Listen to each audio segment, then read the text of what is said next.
All right, ladies and gentlemen, we on today with a special guest. This is Hillman Muhammad, the founder and CEO of the founder and CEO of Black Wall Street, coming to you from the Rocket City, Huntsville, Alabama.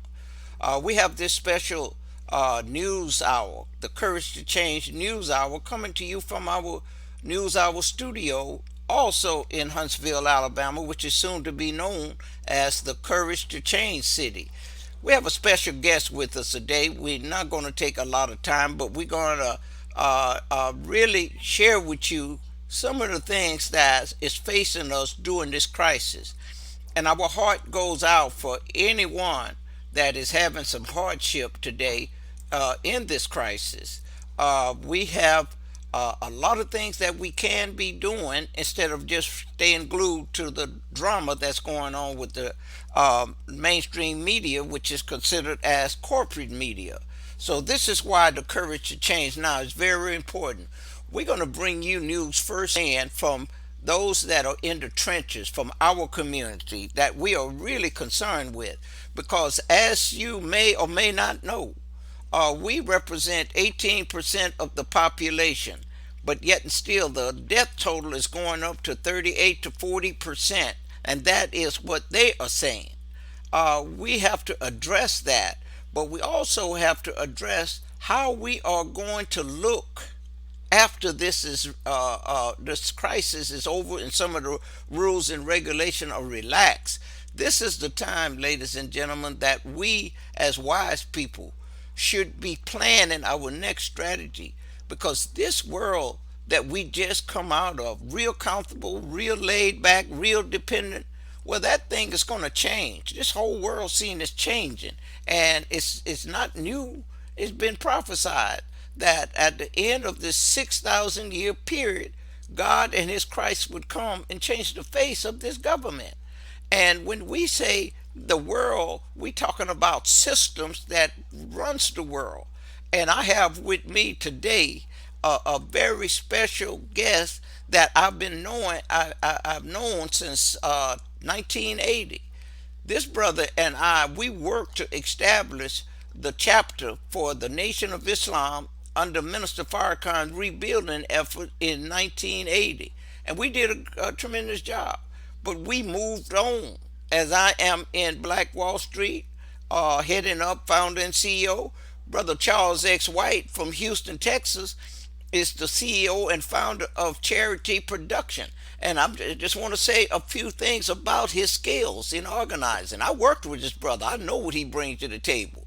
But what I'd like to say, this brother hosts a partnership breakfast every 90 days on the south side of Houston at I think 8 o'clock in the morning, and he bring in about 5 to 600 community leaders to invite them to some biscuit and eggs, which they pass up McDonald's, they pass up Burger King, they pass up IHOP, just to come to this brother's setting. And then, not to be outdone, because we got a north side that's also heavily populated in Houston, he does that there too. Same result. So, without any further delay, I'd like to introduce you to my friend and your brother, Brother Charles X. White from Houston, Texas. Brother Charles, can you hear me? Yes, sir. I can hear you too, Good loud and afternoon clear. to you and your audience. Yes. What you say? I was talking over you. Go ahead. I said good afternoon to you and your audience, the listening audience, Thank you. Tell. and the viewing audience. Yes, yes, the viewing audience. That's the one we want. And I'd like, Brother Charles, for you to just share some of the things, because I know I've been knowing you since 1980, and you've done a lot of wonderful, marvelous things because you put in the work, brother. I've seen you when I at work at 2 or 3 o'clock in the morning with a big pot of coffee, getting some work in, man, when everybody else is sleeping. So tell us a little about you. Well, since you mentioned about the Community Partnership Exchange Breakfast, let me start there. We started that in 2002. The purpose of it has to do with information distribution and service service delivery, whether it's goods or whether it's information, whether it's income tax, whatever the service might be. Now, it's built around in Houston what they call civic clubs. These are the pre-runner to what's known as a homeowners association.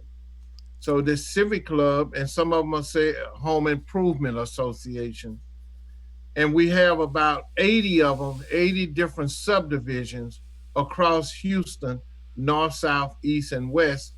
That and it represents 54 zip codes. And so with the idea was for for quarterly to have a general gathering of the people and the civic club leadership, where we all come together and break bread and have a discussion. We provide a report, or the civic clubs do, and announce what's going on in their area. Many of our meetings are televised live on the public access channel. Uh, we do have, they are very well attended, and it's a struggle and has been a struggle. Uh, we uh, we started with 134 people that attended the first one, and after the third breakfast, we've never had less than 340 people to attend the breakfast, whatever side of town we were on. But we had to go into a building process on the north side, because we started on the south side, then came to the north side about 8 years later. So that's it. And what we talk about are community issues, whatever's going on in the neighborhood.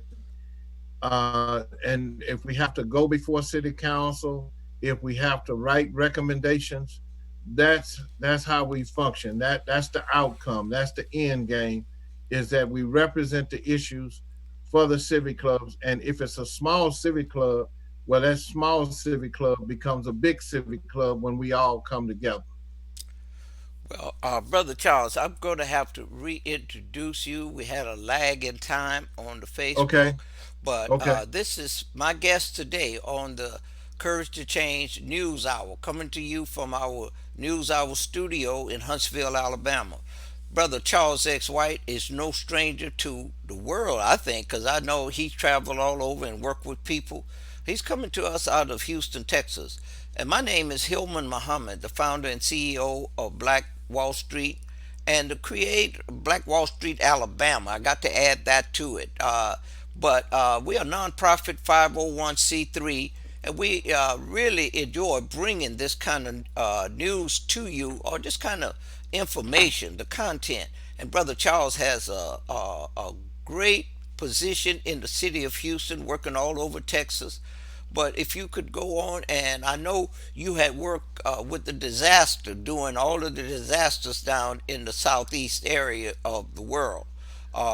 You got all kind of certification for that, and a lot of other things that you're doing in the community that I think the Facebook and whoever comes in touch in touch with this information, it should let them know that we got some positive things going on from our black brothers and sisters in the community, for the community, that is not being heard with the mainstream media. And this is why we need to get you to support this news hour, which we can be more consistent bringing you information, positive information from our community. So, Brother Charles, please continue, brother.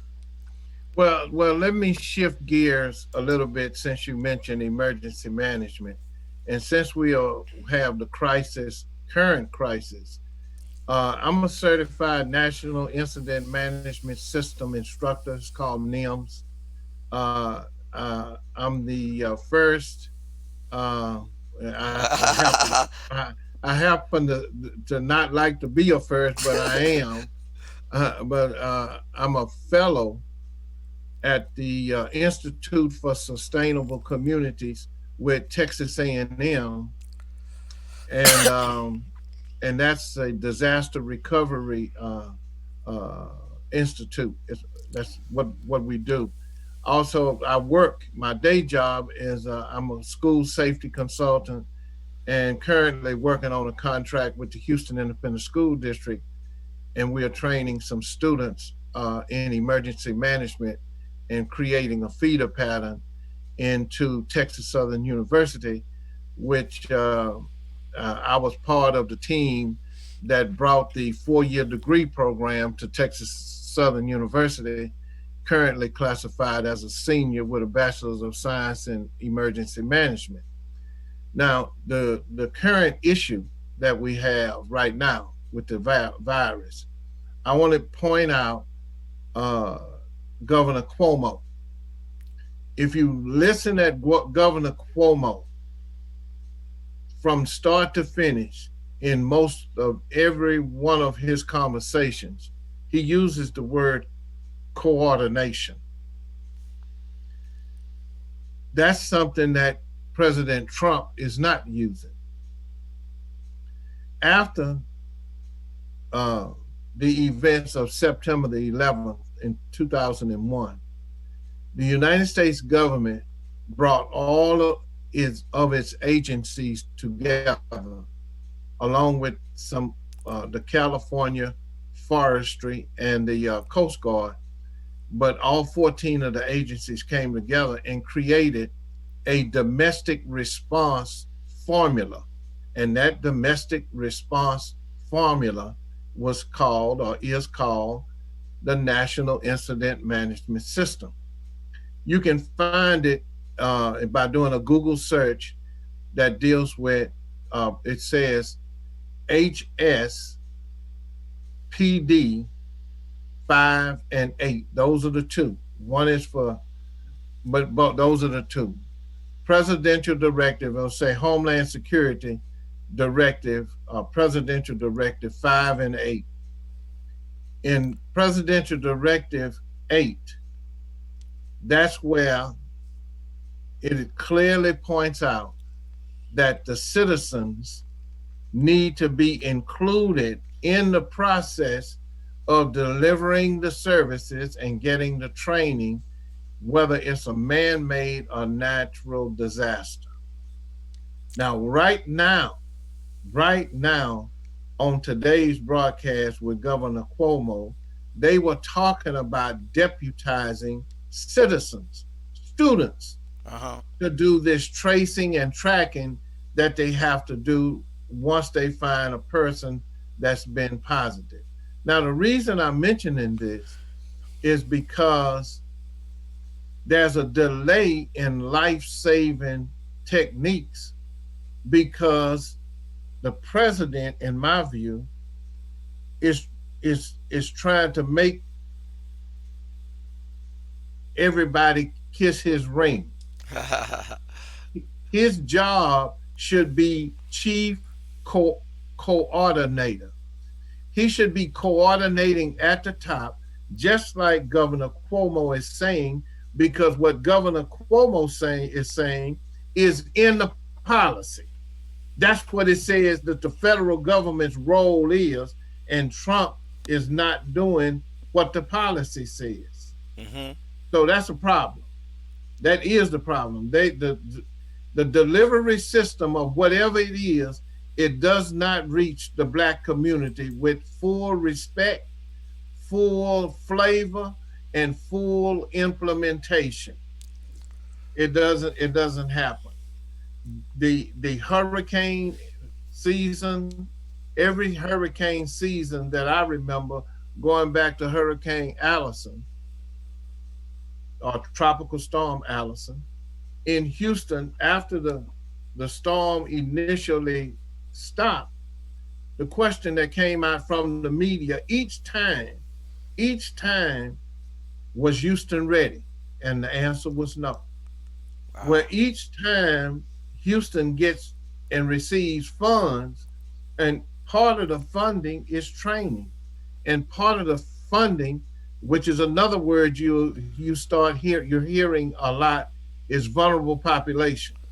Where here's the problem: black people are in crisis mode every day. Yes.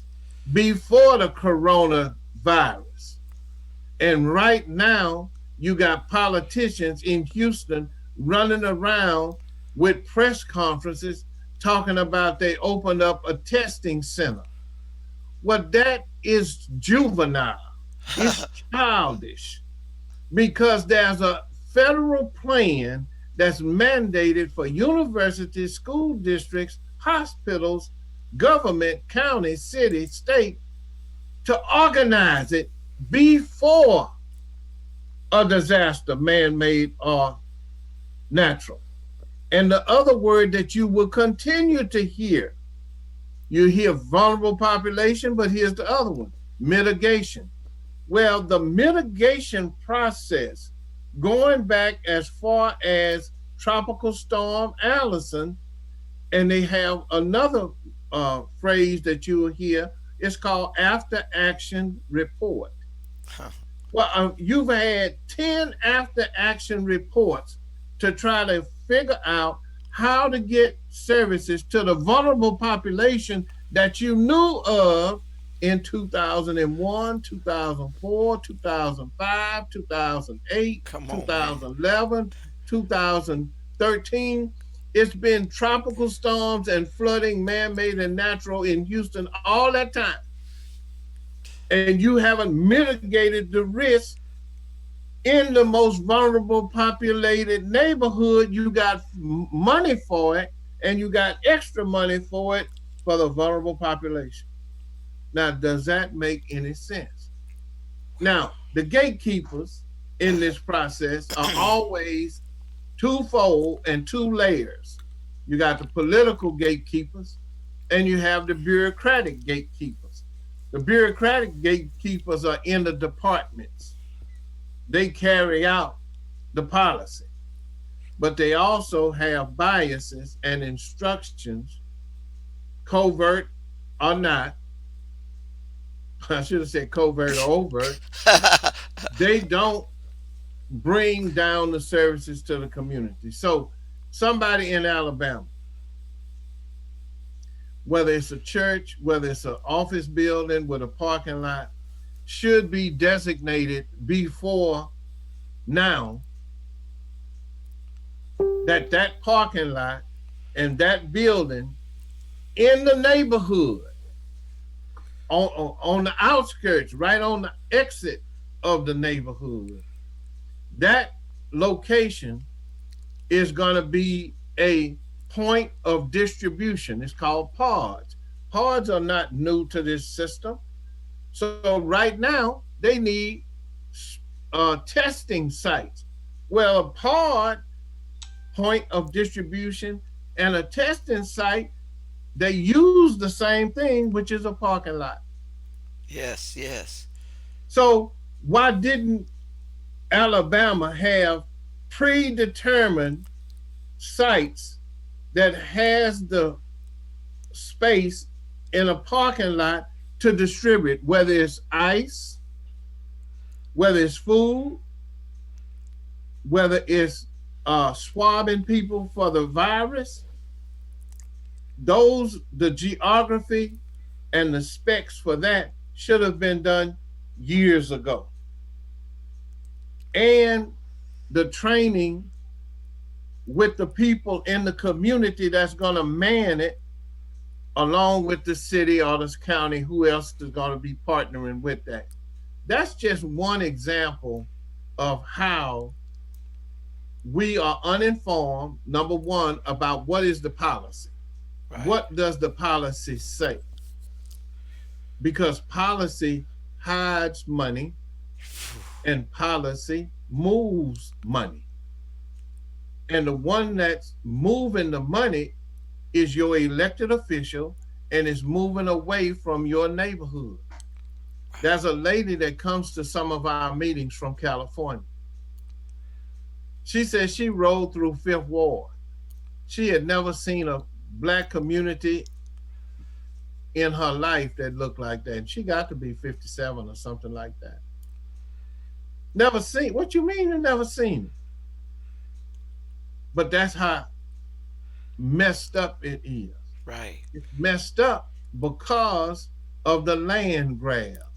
Every category that a community can have, whether it's housing, whether it's education, whether it's mental health, we are the most underserved with unmet needs right now, and that's been going on for 60 years. Yes, So but if the research already indicates that, just like you mentioned about if we are 18% of the population, we are 34 and 40% of the deaths due to COVID. Well, we have a county study from 2010, 2013, a city study from 2010, 2008 on who are the vulnerable population. The health department in Houston, for an example, they did a geographic GIS map of the vulnerable populations in Houston, north, south, east, and west. And it's all in the Black community. And it forms like a C, like a half moon, like a crescent. It's almost like a crescent. yes, And it encompasses 27 zip codes. And that has been the footprint of vulnerable population. It's the footprint of land grab. It's the footprint for food deserts. It's the footprint for dropout. It's the footprint wow, for wow, juvenile crime. It's the footprint for where all the halfway houses unregulated are. It's the footprint where diabetes is, heart trouble is. It's the footprint for in housing, low income housing, but it's the footprint.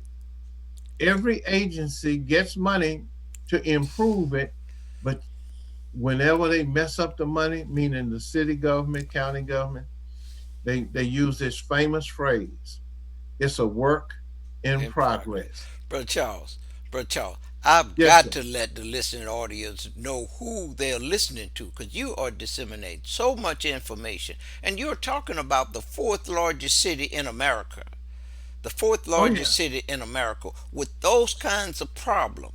And I'm sure they're getting enough funding because they are so heavily populated and they lend to the political or the national scene. But I'm amazed at the information that you are sharing with the viewing audience here. I want to let you all know this brother, Brother Charles X. White, I've been knowing him since 1980. I met him in Houston, Texas, and he has been a fixture in the Texas area, not just Houston, and he's traveled to a lot of the other places.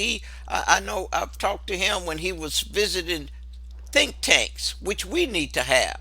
Charles and I were planning last year of having a conference here in Alabama dealing with liberated politics and public policy. He alluded to the public policy deal.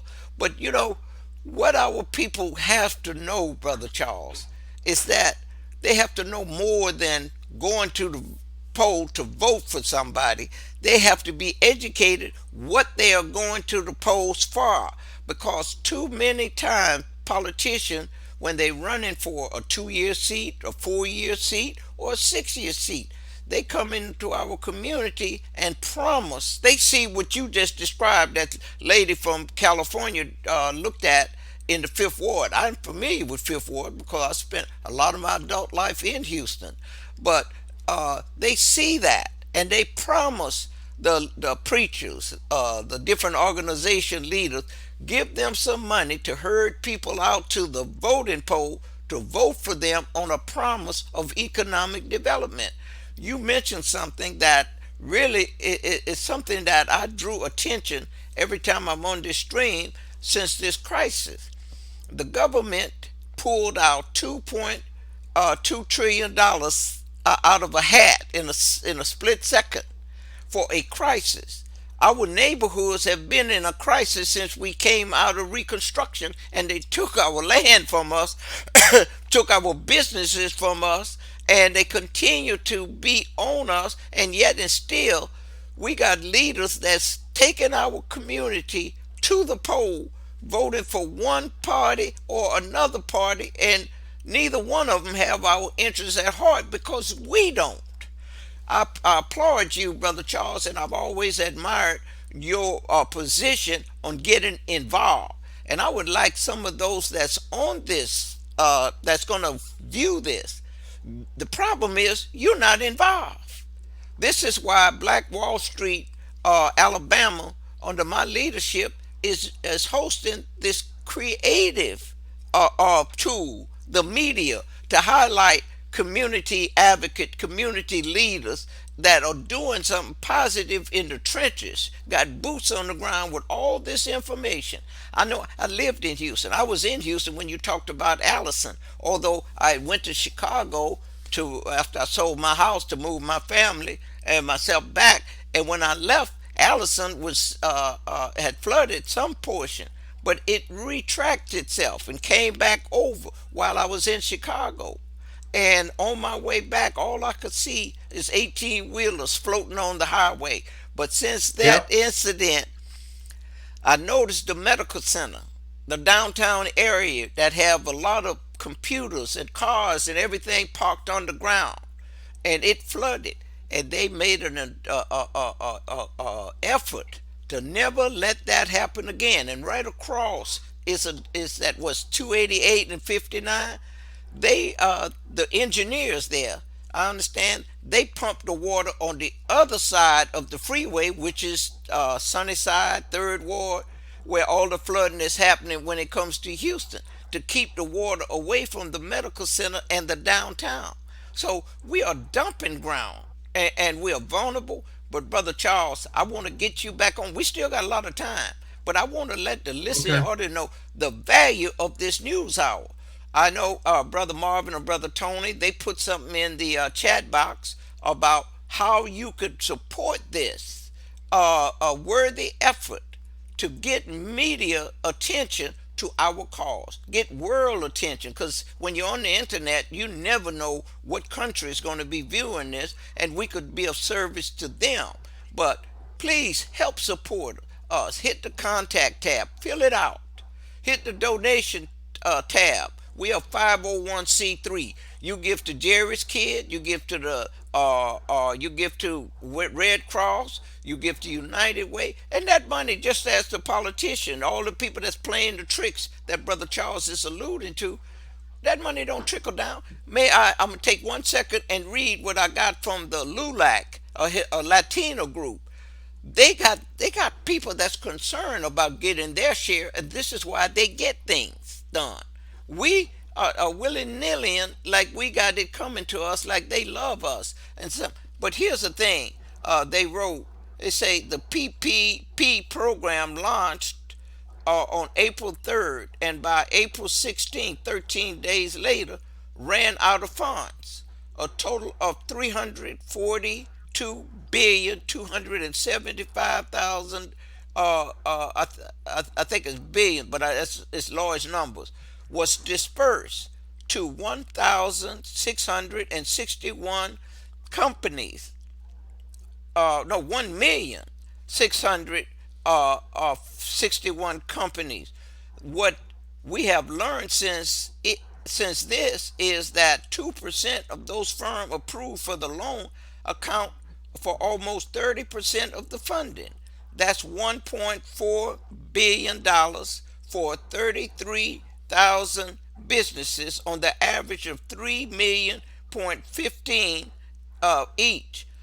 A program designed to work for small business with less than 500 employees ended up paying out $20 billion to Ruth Chris, $10 million to Steak Shack and Potbelly companies with over 100 million in revenue.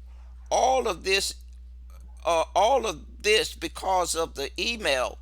I mean, the small exception following franchises to benefit from the program, thanks to Representative Hearn of Oklahoma. The funny thing is that these large companies have to report this income if they are public. And Shake Shack did on Sunday and returned the monies. Now, if that little clause there, they would have had all the money, but yet and still, when I had a limousine business in Houston at the last crisis in 2008 2009, when President Obama doled out the stimulus packages, and the financial institution flew up there in that private plane to get their welfare check, which they jokingly say about us, of billions of dollars to bail out the small businesses. I never got one dime. I never got one dime. Go ahead, Brother Charles. I just wanted to stipulate that, man. I applaud you and your effort. And there are so many uh, scars uh, in our history, from Reconstruction, before Reconstruction, leading up to right now, that we have to battle not only having the right paperwork and the right track record. You know, it was like when we came out of school in the 60s and we went to get the job, the white folks said, "You overqualified." Before that, they told us, "You underqualified." Now, that's how they move the bar or the policy so that they can continue to crush us. But I say this in Houston, and I'm not necessarily a a fond person. I'm a necessary person. I like that. The politicians deal with me. It don't make no difference whether it's black, white, Asian, Mexican. It don't matter. I deal with service, so I'm not dealing with that. But in my presentation, I talk black. I think black first. But we serve whoever comes to the door. We got a 36-year history of that. We provided programs that were implemented in 1991 for the city of Houston that today still benefits juveniles that have adjudication of community services. I was one of the driving forces as a volunteer with the Red Cross. It took a year and a half to get an agreement for Harris County juvenile probation when the juvenile court judges or justices of the peace apply community service hours. They can do some community service at the city of Houston in any department. That was something that I was involved in '91. So that goes across all the lines of color. But I wanted to enhance something that you mentioned, and to the viewing and listening audience. If you have any doubt about anything that I'm saying, you can send me an email on it, or you can call me and challenge me on it. If that's kind of a sticky word, but I don't mind it, because I tell open with our publicized meetings, if anybody can prove one of the points that I make as not based in some type of scientific research that has been vetted or peer reviewed. See, it's, the research is done. We don't need to do any more research. Right, right, Okay, you need research, of course, but that's just I'm making a point when I say the research is done. right, right. So I can go get a study from. Oh, here's a clear example of what I mean. In the '60s, Lyndon Johnson created the Kerner Commission to Yes. study the riots that happened in the '60s. And in 1988, Was it 88, 68, 40 years later, 98, uh, they commissioned the Kerner Commission study to be reviewed again. Now, the most famous quote from the first study was that they concluded that there were two Americas, Yes, yes. one black, one white, separate and unequal. That's what they concluded. Now, they had a lot of recommendations about housing, putting money into it, this and putting money into that. The money did not do, it did not go to the people. It did not go to solving the inequity or the disparities, as they say now. All right, so then they did it again 40 years later. What is that, 2008? 40 years later, they came back with the same conclusion as they did in 68. Look it up. Right, right. Is that it's still two Americas, one black, one white, separate and unequal. They also did a study on poverty, the war on crime. All of those studies were done by third party government or government studies, university studies. And we're still talking about what happened and what we need for housing, what we need for medical. How can that be when you have maybe close to $50 trillion being allocated over a 50-year time and you still begging? Right. You still waiting for the politician. And it's the preacher. Yeah. Now, let me say something about the preacher, but I'm talking about the process.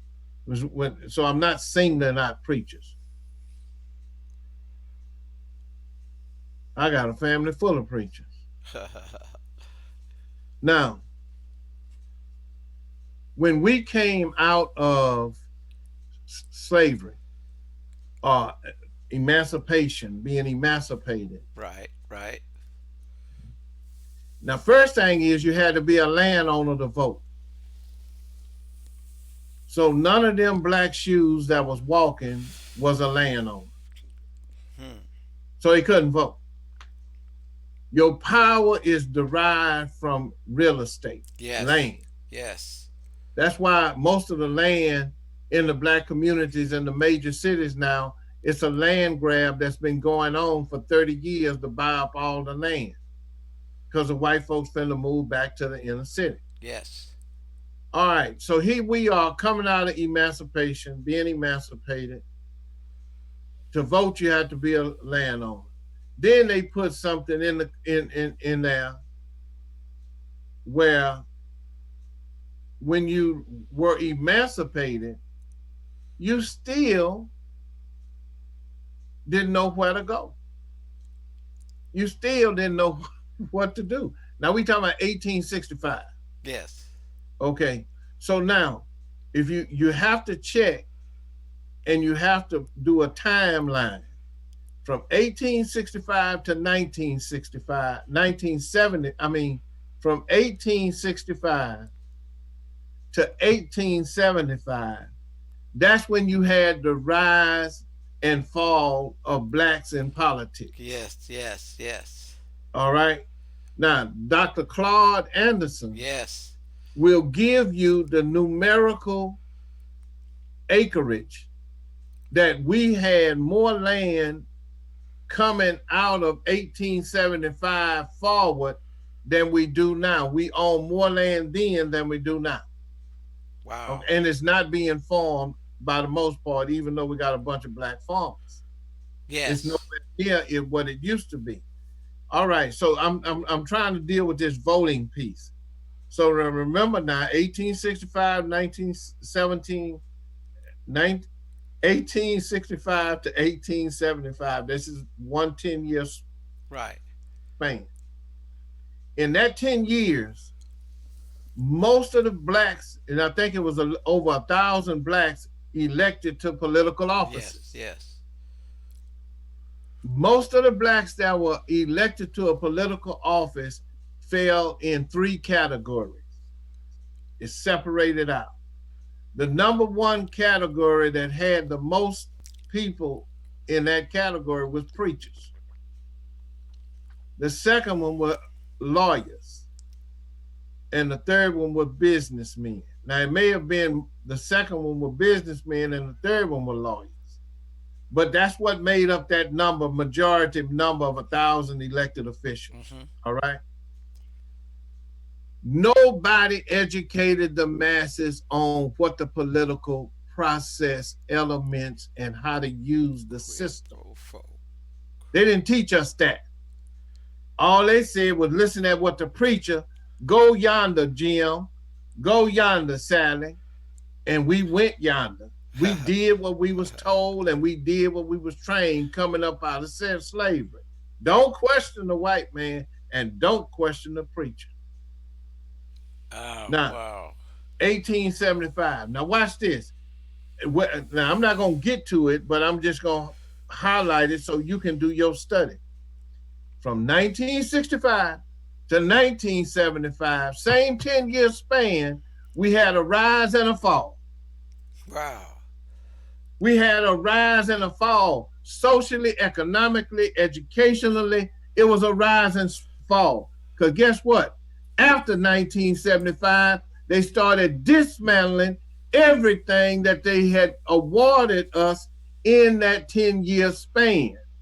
For an example, from 1975, because I worked in the school system, to 1990, vocational education is gone. Yes, It yes. was dismantled systematically. Your black school district officials voted to get it out. And what's in demand today is skilled trades, brick mason, Yes, carpenters, yes, electricians, plumbers. Now we used to have that in the school. yes. Now, here's I don't know the story. Someone in the listening audience may know it more detail. I have to go back and find it. But when they took those trades out of the high school, they put them in two categories that you could get them from. The community college now, and now you got to pay for the skill. Mm-hmm. If you put it in the community college, take it out to high school, put it over there, we can make some money. Yes, yes. All Wow. right. And the other place they put those trades is in the penitentiary. Whew. So they created a track, and the black elected officials, or the white ones, or the Hispanic, they're not saying anything about the process because none of this could happen willy-nilly. Right. All of this is designed around a public policy. Now remember, Come on. public policy hides money and it moves money. So you got two things in that track. And you can take Huntsville, Alabama, Huntsville, Texas, Houston, Beaumont, Dallas, Kansas City. Hey, it's the same thing. Dr. Khalid Muhammad used to be Dr. Rashidin Right, right. in 1979, I believe it was, maybe 76, 78. 77. He took the name. Right. Okay, well, yeah, but I cut into him in Los Angeles in 78, I believe. Okay. He had a presentation and he talked about the black dots. He said black people travel from one black dot to the other black dot, from the Houston black dot to the Mississippi black dot. We got designated spaces that we've been designated on the plantation ever since. We in the back, we in the field. Right. So people understand that being pro-black is not anti-white. Right, right. Brother It, Charles, Brother Charles, uh-huh. I'm telling you, man, you loading it up. I want, if somebody can put your email address in the chat box, would you give that email address? Or It's if, C as in Charles, C P as in Paul, X as in X-ray, W as in white. CPXW at hotmail.com. And our website, we have a political website that's called the People's Political Action Committee. And our other website is it's called TPAC, and the other one is Charity Productions with okay. an S. But brother, we are close to the end of the hour, but I'm telling you, Brother Charles, and I would like to say to the listening audience or the viewing audience, please share this. Please share this stream. People need to hear that. I mean, I am taken aback, and I thought I was informed, but I'm taken aback over the information that you have in your wealth of information that we're going to bring to Alabama this time Well, for well, well, well, real. well here's what we talked about coming to Alabama. Coming to Alabama, what I would like to do when we get it together, I want to do a workshop. Yes. We're gonna do diagrams, and I defy any elected official or preacher to say that what we discuss in the manner in which we discuss it and diagram it, I would challenge anybody to challenge me at that point. But you better be ready, Brother, because bring I'm gonna it. be ready. We were looking at doing, you remember I talked to you about a Unity Independent Day on the 4th of July.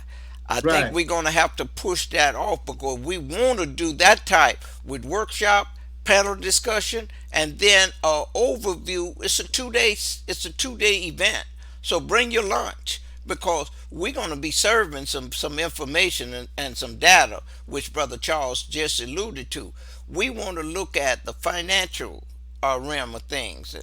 We want to look at the political. We want to look at the alternative health because, as we know, 18% of the population is black, and over 38 to 40%, if their statistic is right, because when white people get to counting us, they look like they can't count. Because at the Million Man March, it was almost 2 million there, and I was there on the front line, and I know it was more than 100,000. So when they right, come to counting us, white people can't count, and some say that they don't learn how to jump on a basketball court, but they're still miscounting the number. So 30, 38 to 40% of the death. Why is that so? Because we don't know about our health. You mentioned about all the farmland. We got a brother on this stream now. His family owned over, I'd say, about 100 acres of land. I rode by there a few months ago. They got it petitioned off catching water, instead of planting something there. There's food deserts in our community. I right. came to Huntsville because of my love and my love for the black farmers and what they was going through because they wasn't farming, but yet still this government was taking their livestock, their property. I had one guy, one farmer whose children had left, gone off to college to go to the corporation instead of coming back to the family business. He lost over 600 heads of cattle. Another guy in Kentucky inherited his family property with horses. He lost all of his horses. The crops of sport. So they have gotten so disgusted. But I came here to let them know they need to change their horses to another stream instead of going to the middleman to sell your goods. There's a lot of empty and wrinkled stomach in the community that could use your product, and with the way other ethnic group are doing, they capitalizing with second class food to our people. Then the fast food is taking over. You don't have the home cooked meal. Brother Charles, I know moms was to cook for you because I know moms used to cook for me. We both from Texas. So Yeah.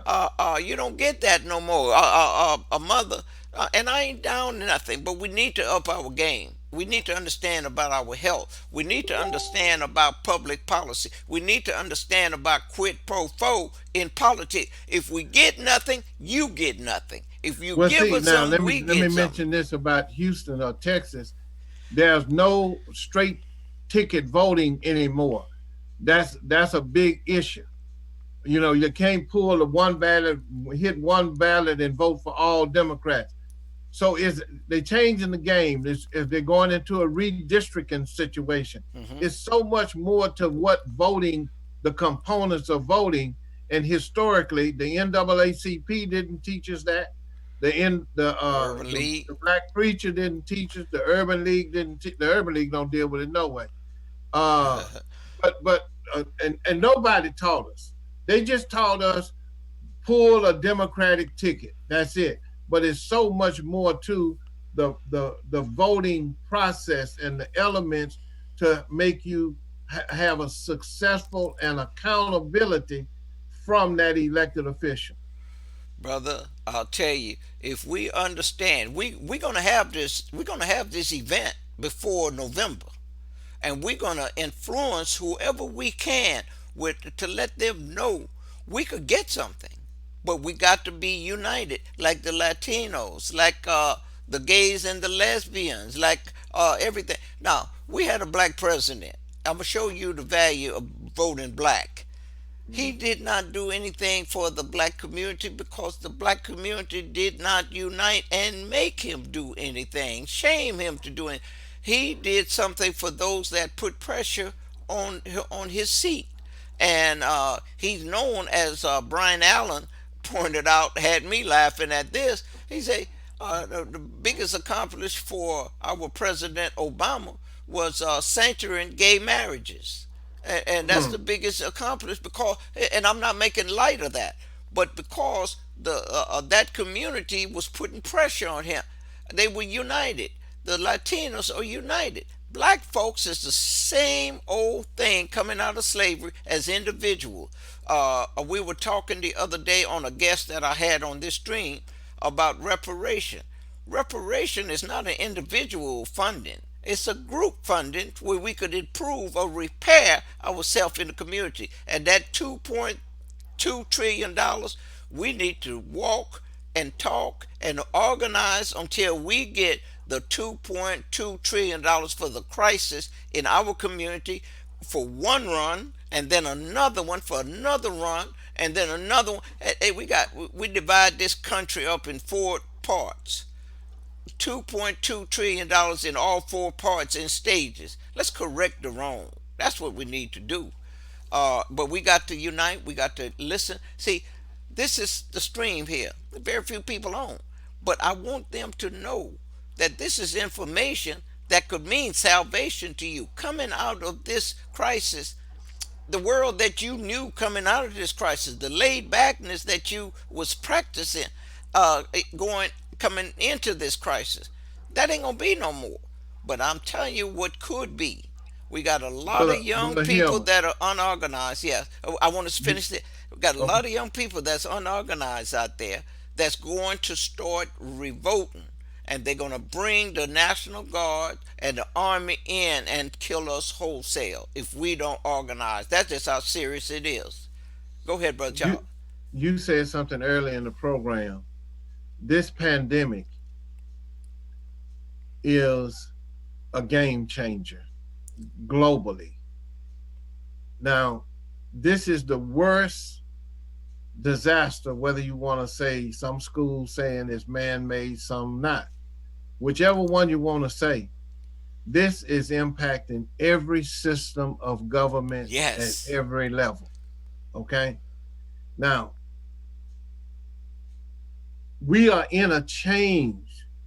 One thing that I noticed with the people that we deal with, great grandmothers and grandmothers, 80 years old, 70, 65, they are learning how to use their cell phones to do business.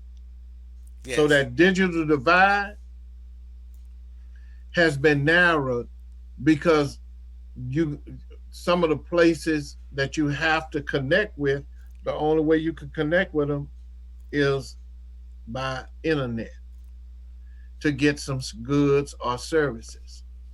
So we are in a change. Schools are going to, the way they do lessons, some school districts that did not have a curriculum online, they got them online now. Yes. I was in a meeting after Katrina uh, at University of Houston, and one of the board members said that Katrina made them look at how they could deliver services, the classes online, so the seniors could graduate. See, that situation forced them to do that. This situation with this pandemic is going to force us. They're talking about online voting now. Wow. Did you know that? No. No. Okay. They're talking about the mail in ballot and online voting. So that's a big discussion. That's going to change voting from now on. And as soon as people get comfortable with it, especially the older people, that this election, the last election, the rah rah was to get the black vote out. The black vote has always been the swing vote, Mm-hmm. but the swing vote has been manipulated by the politician and the party. What have the Democrats done Come on. versus the Republicans? To me, I don't deal with either one of them because they both do the same thing, which is protect their own self interest. Yes. That's Yes. it. Now, every politician, here's a breakdown. I could diagram all this. Every politician has a reach of circles. It's like three sets of circles. The first circle is the closest circle, and that's the one that get most of the money. Yes. They get Yes. they get the deals, they get the heads up, they create a Yes. nonprofit or a business just to get a contract that's coming down from the city or the county Wow. in that 100. So that could be precinct judges, civic club presidents, businessmen, small and large, corporate and whatever. But that's his team right there. That's the team that's gonna keep him in power or her. Then there's another circle. That's a circle of people that have been trained that the politician is as reverend as the reverend. Ha ha ha. Okay. Now that group there is it may be as many as 200, but it's like they get honorable mention. They when something going on in the community, they're standing up front or they're passing out this. It's a line of information distribution that's in that 200. Then there's a wider group. That group just falls in the category of the wave. You go to an event, you just wave. You don't say nothing. You And even though you're point. And talking. point. Yeah, that's all you're doing is waving and pointing, like you say. So those are the three circles of of what goes with a politician. You're gonna find those numbers, not necessarily exactly. It all of them gonna vary, but the point is that you are not in that number. Let me give this example. There are 300 every government, city or county. They have boards, BOARDS, boards and commissions that the mayor appoints people to the boards and commissions, right? That's part of that first 100. That's part of that group because they are the ones that do whatever the mayor or the council members say. So you got to have a line of allies in the bureaucratic circle and in the political circle and in the community circle. It's like if your mayor they'll have about 25 church preachers, and they'll be from the largest to the smallest. That when they do a press conference, they're gonna go to one of them 25 Right. Brother all the Charles, time. Brother Charles, I tell you, man, I hate to leave the stream, man, because you Oh, got okay. so Well, much yeah. going on. Uh, uh, but we're gonna do a part two, and then we're gonna get you here live. Uh, I see. I don't know if Sister Lynette is still on. I appreciate you, sister. I know you're busy as all get out. But I want you to take note to what Brother Charles is saying. I've been on her radio show several times. She's been so gracious to the Black Wall Street movement here, and I want you all that's on the stream that's going to share this. Share this. Again, my name is Hillman Muhammad, the founder and CEO of Black Wall Street, Alabama, and the creator of the Courage to Change. Uh, Bringing to you the Courage to Change News Hour from our studio. If you got something out of this stream, type yes in the chat box. I mean, we got to participate. We got to applaud. We got to edify information coming from our own. If other people come before us and bring this kind of information, that chat box would be full. But this brother is real deep. And that's why I was so excited when he accepted the invitation to come on the show. And I know he's real busy because when I go to Houston, which is very frequent, and Beaumont, which is my hometown, I have a hard time catching up with him, you know, in person because we like to talk a lot of stuff over dinner, over lunch or something. But you all have been blessed today. I want you to do a watch party on this. I want you to share this. Get this information out and let's work with Black Wall Street, Alabama to put that Independent Day. It don't have to be the 4th of July, but we need to get our independence from all of these lies, all of this fake stuff. We got Robert Kiyosaki talking about fake money, fake teachers, fake assets. We got our president talking about fake media. And Brother Charles said something. It's no system that's been created in this former world that have not been impacted and affected by this crisis. So now where our head need to be, which system are we going to get in and be at the forefront of the system, and let's change some things for our community. Don't be scared. The courage to change now got your back. And if it get agno, we'll put them on the mainstream here and let the world see what's going on. Because as long as we bring in positive information like this, nobody should say anything because it's due us. We've been lied to so long. We've been confused. We've been bamboozled. All of those things. And then to the point, Brother Charles, you mentioned something about education. Malcolm said this so eloquent. How can you expect a man that never treated you right to teach you right? And right now, this current curriculum in the schools, the way they are moving, you mentioned something real cool, man, about the trade that used to be taught not only in the high school, but I started mechanical drawing and woodworking in the 7th grade in Beaumont, all the way through the 12th grade. But that wasn't my thing. But although I competed and got first place in a lot of the events, we used to meet at Prairie View every year Yeah. in the Yeah. Scholastic. Oh, you know about it. We was in the Yeah. same. We come from the same system, but Yeah. now it's being taken out of the community college. A&M, Alabama A&M, supposed to be agriculture and mechanics. They more academic now. For what? To go get a job. I spoke at a media and communication class, and those students that I spoke to didn't even know about Black Wall Street just a few years ago in 1920. What are they learning? And they were dead to the fact that ain't no jobs for that because they so laid back. Oh man! But anyway, Charles, I appreciate you, man. I want you to give a Thank you. closing word. I appreciate you so much, man.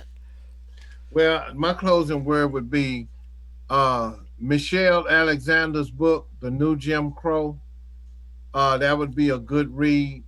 There's another book called Bowling Alone by Robert Putnam, and that's a heavy lesson in how the the death of civic engagement happened over 100 years. He did a study from a 100 year span, and and it's a good read. Right. Well, brother Thank Charles, you for having me. oh Thank you for man, no, having it's my pleasure, brother. I didn't know we was going on all this. I didn't know me. all this because I know you full. But anyway, listening audience, my name is Hillman Muhammad, the founder and CEO of the Black Wall Street, Alabama, and the creator of the Courage to Change Now.